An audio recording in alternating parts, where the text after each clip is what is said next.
오늘 사도행전 마지막 본 말씀, 그리고 사도행전의 결론되는 말씀입니다. 로마서 1장 15절 말씀 보시면 바울 사도가 로마에 가기를 얼마나 학수고대했는가 알 수가 있습니다. 그러므로 나는 할 수 있는 대로 로마에 있는 너희에게도 복음 전하기를 원하노라. 우리 예수님이 사도행전 1장 8절 말씀 보시면 오직 성령이 너희에게 임하시면 너희가 권능을 받고 예루살렘과 온 유대와 사마리아와 땅끝까지 이르러 내 증인이 되리라, 이렇게 말씀하셨는데, 이 말씀이 그대로 이루어진 말씀이 바로 사도행전입니다. 사랑하는 교회 여러분, 바울은 무엇 때문에 왜 로마에 그토록 가고 싶어 하였습니까? 오늘 마지막 절 31절 말씀 같이 한번 더 읽어보겠습니다. 31절입니다. 하나님의 나라를 전파하며 주 예수 그리스도에 관한 모든 것을 담대하게 거침없이 가르치더라.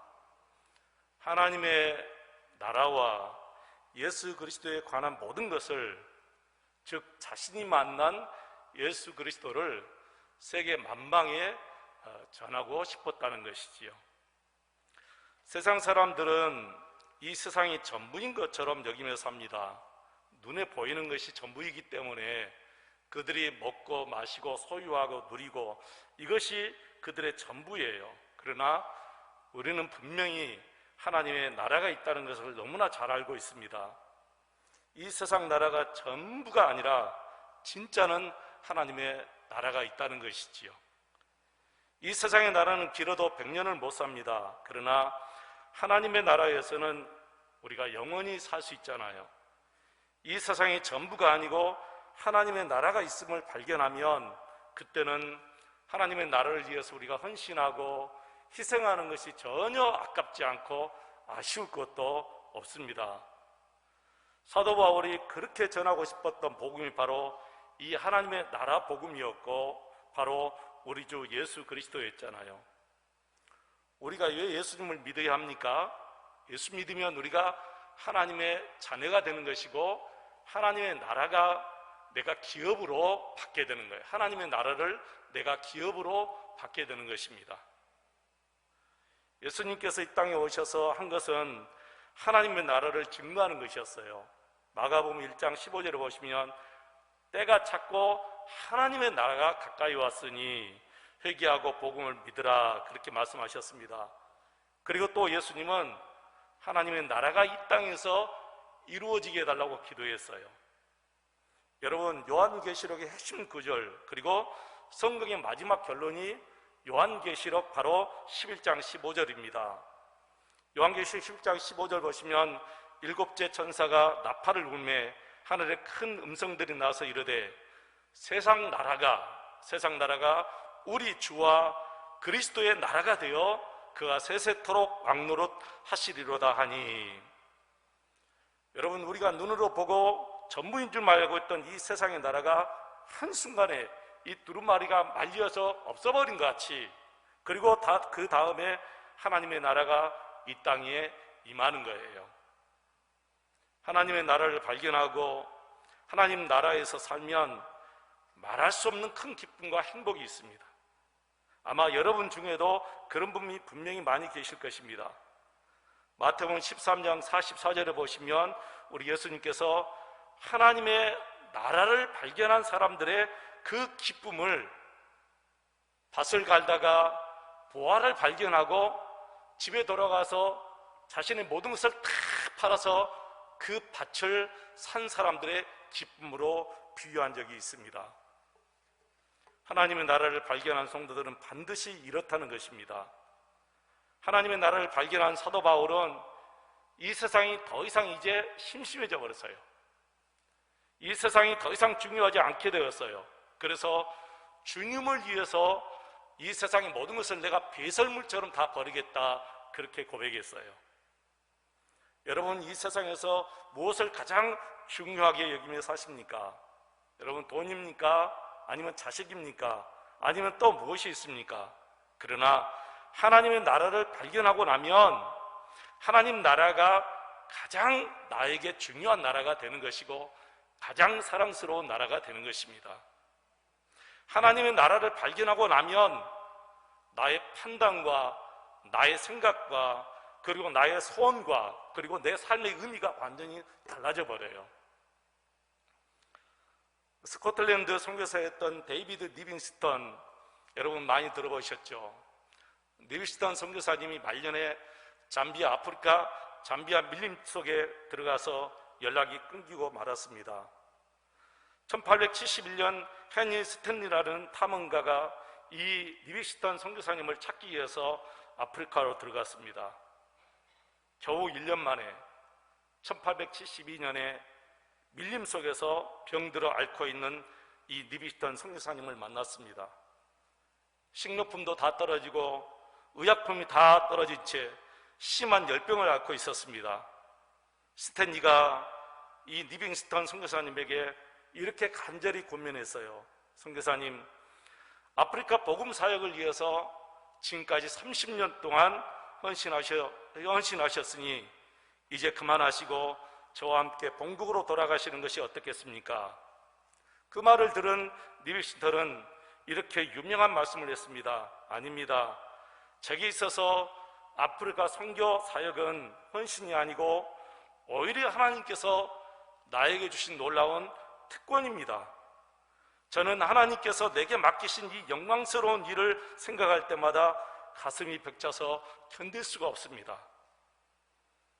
그리고 그로부터 약 1년이 지난 1873년 5월 1일 리빙스턴은 침대 곁에서 무릎을 꿇고 그리고 두 손을 깍지 낀 채 하나님께 기도하는 모습으로 고요히 숨을 거두었습니다.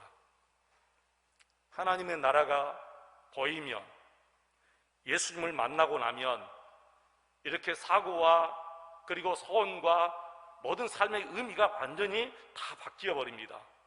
더 이상 이 세상 것이 중요하게 여기지지 않는다는 것입니다. 사도 바울은 바로 이 하나님의 나라 복음을 전하고 싶어서 로마로 온 거예요. 자기가 보았던 하나님의 나라, 자기가 경험한 하나님의 나라, 자기가 만났던 예수님을 전하지 않고서는 견딜 수가 없었어요. 그래서 이 복음을 전하기 위해서 그렇게 로마로 가고 싶었고 드디어 로마에 온 것입니다. 그런데 너무나 안타깝게도 로마의 유대인들은 이 하나님의 나라 복음을 거절해요. 24절 말씀 보십시오, 여러분. 24절 보면 그 말을 믿는 사람도 있고 믿지 아니하는 사람도 있어. 바울이 전한 이 복음을 믿는 사람도 있고 믿지 않는 사람도 있어 그랬어요. 바울 사도가 이것을 보면서 하나님의 백성이 잠시 복음을 거절할 것이다 라는 이사야 6장 9절로 10절에 있는 말씀이 이루어지는구나 라는 것을 깨달았어요. 그리고 하나님의 계획이 이방인들에게 이 복음이 먼저 들어가게 하시는구나 라고 바울이 하나님의 계획을 아신 거예요. 여러분, 이방인 선교 역사가 이제 그래서 이루어지고 있는 거예요. 지금이 바로 그때입니다. 이방인들에게 복음이 정말 땅끝까지 전해지고 있어요. 그리고 다시 이 복음이 유대인들에게 돌아가서 결국에는 유대인들이 예수 그리스도를 영접하고 하나님의 나라가 이 땅에 다시 임하실 줄로 압니다. 그런데 성도 여러분, 유대인들이 하나님 나라의 이 복음을 듣는 사람도 있고 듣지 않는 사람도 있다, 이 말씀이 저는 너무너무 가슴이 아팠습니다. 왜냐하면 지금도 교회 안에서 이 말씀이 그대로 이루어지는 것이 제가 보여요. 자신은 분명히 하나님의 자녀임을 확신하는데, 자신은 분명히 성도라고 하는데 하나님의 나라 복음을 들으면서도 분명하게 하나님의 나라에 대해서 확신도 갖지 못하고 예수님을 붙잡지 못하고 살아가고 있다는 거예요. 듣기는 들어도 듣지 못하고 보기는 보아도 보지 못하는 오늘 말씀처럼 그렇게 하나님의 나라를 한 번, 두 번 들은 것도 아닌데 수만 번 들었을 텐데 여전히 성도들이 주님을 붙잡지 못하고 세상만 계속해서 바라보고 산다는 거예요. 여러분 중에도 아직 하나님의 나라 복음을 진지하게 받아들이지 못하는 분이 계실 것입니다. 그런 분이 계시다면 오늘 주신 말씀을 가지고 마음의 문을 열고 정말 예수님을 진지하게 받아들이시고 하나님의 나라를 볼 수 있는 눈을 열어달라고 기도하시고 예수님을 인격적으로 만날 수 있도록 기도하시기를 바랍니다. 성도들 중에 하나님의 나라에 별 관심이 없는 분들이 참 적지 않지 많이 있습니다. 이 세상에서 잘 살기를 기다리지만 하나님의 나라를 기다리지 않는 성도들이 참 많다는 거예요. 세상에서 잘 되는 것이 유일한 소망입니다. 세상에서 얻고 싶은 것에 마음을 온통 뺏기고 살아가고 있습니다. 여러분 중에 솔직히 하나님의 나라는 너무나 막연한 것처럼 느껴지는 분이 계실 것입니다. 하나님의 나라, 하나님의 나라, 내가 많이 듣기는 들었는데 그게 뭐지? 여전히 하나님의 나라가 나에게는 현실감이 전혀 없이 살아가는 성도들이 분명히 계실 것입니다. 아닙니다, 여러분. 지금은 하나님 나라에 집중하고 우리 예수님만 사랑하는 그런 시대입니다. 지금이 은혜의 시대입니다. 지금이 은혜 받을 때고 지금이 구원의 때예요.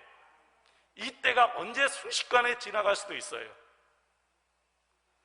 어느 여성노님이 주일날 예배를 드려오면서 가슴에 강아지를 품고 들어가려고 하니까 교회 안내원이 깜짝 놀라면서 절대로 예배당 안에는 강아지 들어갈 수 없습니다. 그러면서 실랑이를 벌이고 있는 거예요. 자기는 이 강아지 떨쳐놓고는 못 들어간다는 거예요. 잠시도 이 강아지는 내가 떨쳐놓고 못 들어간다는 거예요. 그러니까 안내원이 그랬답니다. 저희들이 예배 드리는 동안 저쪽에서 강아지 정말 잘 봐드릴 테니까 두고 들어가시라고. 그래서 강아지를 맡겨놓고 이제 예배 들어왔는데 이분이 10분도 채 견디지 못하고 뛰쳐나가서 강아지 데리고 집으로 다시 돌아가 버렸답니다. 여러분 어땠어요? 웃기기도 한 얘기죠. 정말 웃기기도 한 얘기예요. 정말 이런 성도가 있을까 그런 얘기입니다. 실제로 있었던 얘기예요. 근데 여러분 한번 잘 생각해 보십시오. 이 이야기가 그분의 이야기인지 나의 이야기인지 한번 잘 생각해 보세요. 여러분은 정말 예배드려 올 때 가슴에 품고 오는 강아지는 없는지 한번 생각해 보세요. 너무 많은 성도들이 예배드리러 오면서 그분처럼 세상의 모든 것을 다 가지고 들어와서 몸은 예배당에 있지만은 마음은 다 세상에 있는 거예요. 마음은 세상 것을 다 빼앗기고 있는 거예요.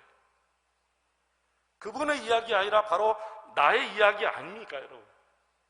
정말 과연 나는 예배할 때 내 모든 것을 다 집중하고 예수님 생각하면서 예배 드리는지. 설교하면서도 예수님 생각하지 않고 설교할 수도 있어요.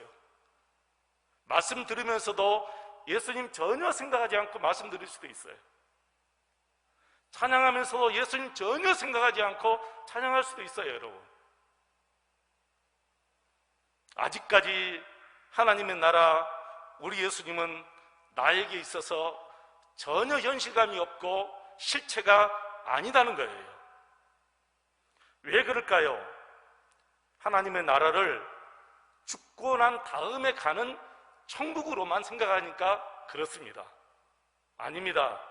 하나님의 나라는 내가 죽어서 가는 천국만이 하나님의 나라가 아니라 예수님을 내가 왕으로 모시고 사는 것이라면 어디 있는지 거기가 하나님의 나라가 되는 거예요. 예수님의 통치가 이루어지는 것이 하나님의 나라입니다. 그래서 예수님께서 그렇게 말씀하신 거예요. 하나님의 나라가 너희 가까이 왔다. 예수님이 가까이 왔다는 거예요. 예수님이 하나님의 나라라는 거예요. 성도들 중에 하나님의 나라에 대한 소망이 희미한 이들은 왜 생기는 것일까요? 예수를 믿고서도 예수님이 왕이신 삶을 살지 못하기 때문에 그렇습니다. 예수 믿는 사람은 꼭 죽어서 가는 천국 가는 것을만 생각하기 때문에 그렇습니다. 우리가 예수를 믿으면 그때부터 우리는 하나님의 나라를 경험하고 살게 됩니다. 예수 믿는 그 순간부터 하나님의 나라 백성으로 내가 사는 것입니다. 예수님이 내 마음에 정말 주님이시고 왕이시면 그때부터 내 마음에 하나님의 나라가 이루어지는 거예요. 여러분의 심령이 하나님의 나라가 되시기를 바랍니다. 여러분의 가정과 우리 교회, 한국교회가 하나님의 나라가 되시기를 축원합니다. 예수님이 왕이시면 바로 그것이 하나님의 나라라는 거예요. 예수님께서 말씀하셨어요. 누가복음 17장 20절로 21절 말씀 보시면 바리새인들이 하나님의 나라가 언제 임합니까? 이렇게 물어봐요.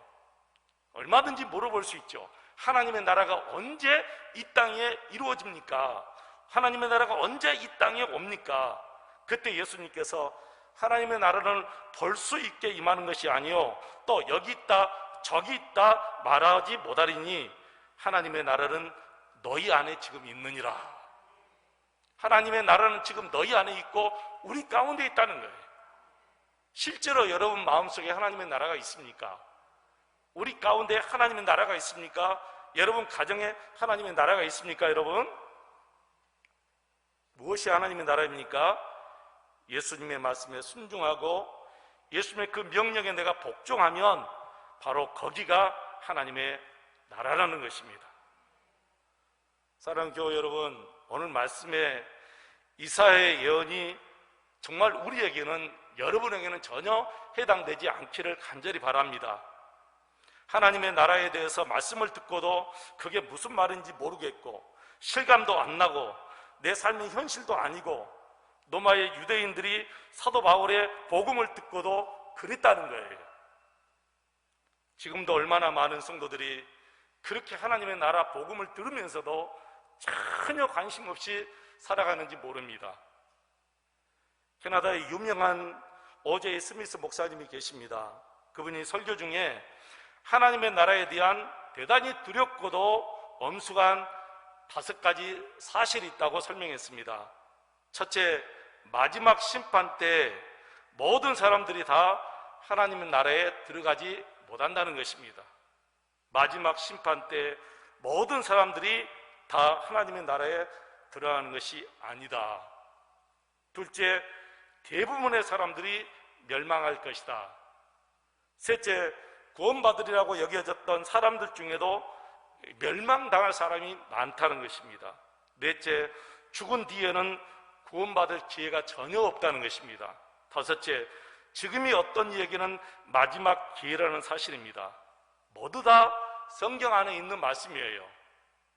마지막 심판 때는 모든 사람들이 다 천국에 들어갈 것이 아니다. 대부분의 사람들이 멸망할 것이다. 구원받으리라고 여겨졌던 그 어떤 사람이 하나님의 나라에 가서 볼 수 없을 것이다. 죽은 뒤에는 구원받을 기회가 아예 없다는 거예요. 지금이 어떤 얘기는 마지막 기회라는 것입니다. 우리 중에도 하나님의 나라에서 볼 수 없는 사람이 있다는 거예요. 너무 두려운 말씀이죠. 평생 함께 손을 붙잡고 예배드렸던 내 지체 중에도 결국에는 하나님의 나라에 가서 볼 수 없는 사람들도 분명히 있다는 거예요. 너무 두려운 말씀입니다. 여러분, 하나님의 나라를 듣기만 하고 실제로는 아무 경험이 없이 예수 믿는 삶은 정말 두려운 것입니다. 정말 구원받은 사람, 하나님의 나라에 들어갈 사람이라면 지금 이 땅에서 예수님의 나라, 하나님의 나라를 누리면서 산다는 거예요. 예수님을 정말 여러분의 주님으로 왕으로 모시고 사는 사람이 앞으로 하나님의 나라에 들어갈 수 있는 사람이라는 것입니다. 지금 이 땅에서 하나님 나라를 전혀 살지 못하는 사람이 죽음 후에는 천국에 들어갈 수 있다. 이것은 어불성설이라는 거예요. 앞으로 죽어서 천국에 들어갈 사람은 반드시 이 땅에서 하나님의 나라를 정말 체험하며 사는 사람이 들어갈 수 있다는 것이죠. 그러면 오늘 이 시간에 하나님의 나라에 대한 감동이 조금이라도 주어진다면 그게 성령의 역사인 줄 믿고 결단을 뒤로 미루지 마시기 바랍니다. 하나님 나라의 구경꾼으로 머물지 마시길 바랍니다. 듣고 지나가는 사람이 되지 마시기를 바랍니다. 여러분 중에 하나님의 나라를 소유한 사람이 있다면 그것이 사명임을 믿으시기 바랍니다. 그리고 부지런히 하나님의 나라 복음을 전해야 됩니다. 사도행전 말씀을 정리하겠습니다. 사도행전은 다른 성경과 달리 이상하게 끝이 전혀 끝이다 그런 느낌이 없이 끝나버려요. 마태복음, 마가복음, 누가복음, 요한복음 혹은 바울서신을 여러분 쭉 보십시오. 마지막 끝을 맺을 때는 끝이다라는 느낌이 들 정도로 말씀의 끝을 맺는데 사도행전의 끝은 전혀 느낌이 없이 딱 끝나버립니다. 그런 점에서 사도행전은 정말 멋진 책이지요. 왜냐하면 사도행전은 끝이 없다는 거예요. 계속해서 사도행전 29장, 30장, 31장이 주어진다는 거예요. 거기에 주인공은 사도 바울이 아니고 저와 여러분이라는 것입니다. 사도행전이 계속해서 쓰여지고 있는데 바로 그 주연은 누구냐, 그 주인공은 누구냐, 더 이상 사도 바울이 아니고 저와 여러분이 되어야 된다라는 말씀입니다. 사랑하는 성도 여러분, 여러분은 왜 사는지, 여러분의 삶의 목적은 분명히 아십니까? 여러분 왜 사십니까? 왜 오늘 죽지 않고 내일 더 살기 위해서 내가 노력해야 됩니까? 그 이유가 무엇입니까, 여러분? 자식 때문입니까? 아니면 더 많은 돈을 벌기 위해서입니까? 그것이 내일을 더 사는 목적이 되어야 되겠습니까? 정말 하나님의 나라가 우리 눈앞에 딱 펼쳐지면 그때는 겁날 것입니다. 그래서 욥이 말합니다. 고백합니다. 내가 그때 내 눈으로 하나님 볼 때 하나님을 낯선 자로 만나지 않도록 하기 위해서 지금 내가 하나님을 더 가까이 하겠다는 거예요. 여러분, 이 말씀이 맞습니다. 갑자기 하나님의 나라가 내 눈앞에 펼치기 시작할 때 그때는 정말 뒤집어질 사람이 한두 명이 아니죠. 겁내가지고 주님 앞에 머리도 들지 못하는 사람이 한두 명이 아닐 것입니다. 그래서 욥이 고백한 거예요. 내가 내 눈으로 볼 때 낯선 자로 만나지 않기 위해서, 하나님을 낯선 자로 만나지 않기 위해서 지금 이렇게 주님 앞에 그 모진 시련 속에서도 주님을 더 깊이 알아간다는 거예요. 신들러 리스트라는 영화에서 이 신들러 씨가 마지막 외친 말 한마디가 있습니다. 자기 손가락에 끼어있던 그 가락지를 빼며 보이면서 하는 말이, 이것이 무엇인데, 이까짓 건 무엇인데, 이걸 팔았으면 한 사람이라도 더 구원할 수 있을 텐데. 여러분이 가장 중요하게 여기는 것이 정말 내 손가락에 있는 금반지인가, 내가 가지고 있는 어떤 집인가, 아니면 내가 또 다른 어떤 것을 정말 가장 소중하게 여기는 또 무엇이 우리 집에 있는가? 그것은 다 없어질 것들입니다. 그것들은 내가 죽으면 그 어느 것 하나 내가 가지고 갈 것이 세상에는 아무것도 없습니다. 여러분이 가장 사랑하는 나라 어디입니까? 여러분이 가장 중요하게 여기는 것이 무엇입니까? 하나님의 나라 예수 그리스도가 되어야 됩니다. 오늘 밤에 여러분 결심하십시오. 하나님의 나라를 내가 체험하게 도와주십시오. 하나님의 나라를 내가 보게 도와주십시오. 내가 예수님을 꼭 만나야 되겠습니다. 하나님, 나의 믿음 없는 것을 불쌍히 여주십시오. 내게 믿음을 주십시오. 하나님을 믿는 믿음을 주십시오. 예수님을 믿는 믿음을 주십시오. 기도해야 돼요. 예수님을 못 믿으니까 지금 엉뚱한 일을 내가 하고 있잖아요. 교회 다니면서도 예수 못 믿으니까 엉뚱한 짓을 하고 있고, 엉뚱한 말을 하고 있고, 엉뚱한 생각들을 하고 있고, 엉뚱한 것에 가서 시간 다 낭비하고 사는 거예요. 예수 믿으면서도 예수 안 믿으니까. 근데 예수 믿으면 엉뚱한 것에 가지 못합니다. 엉뚱한 말 할 수 없어요. 엉뚱한 거 보지 못하고 삽니다. 예수 믿는데 어떻게 내가 예수님 말고 다른 것을 보고 다른 말을 하고 살아갈 수 있겠습니까, 여러분? 오늘 저녁 예수님을 만나시기를 축원합니다. 오늘 저녁 하나님 나라를 볼 수 있도록 여러분 하시기 바랍니다. 사도행전 28장이 이렇게 끝나지만은 아닙니다. 사도행전은 아직 끝나지 않았습니다. 여러분이 사도행전 29장, 30장 계속해서 기록하는 주인공이 되시기를 축원합니다. 마지막에 하나님이 우리에게 우리와 같이 도전하는 음성이 있습니다. 너는 정말 하나님 나라를 소유했느냐? 너는 하나님의 나라의 사명자냐? 너는 정말 주님을 만났느냐? 왜 바울 사도가 자기 목숨을 그 초계처럼 아무것도 아닌 것처럼 그렇게 여기면서 오직 복음을 증거하고 로마에 가기를 그렇게 원했습니까, 여러분? 그는 하나님의 나라를 소유했기 때문이고 하나님의 나라를 보았기 때문이고 예수 그리스도를 만났기 때문에 그렇게 사는 거예요.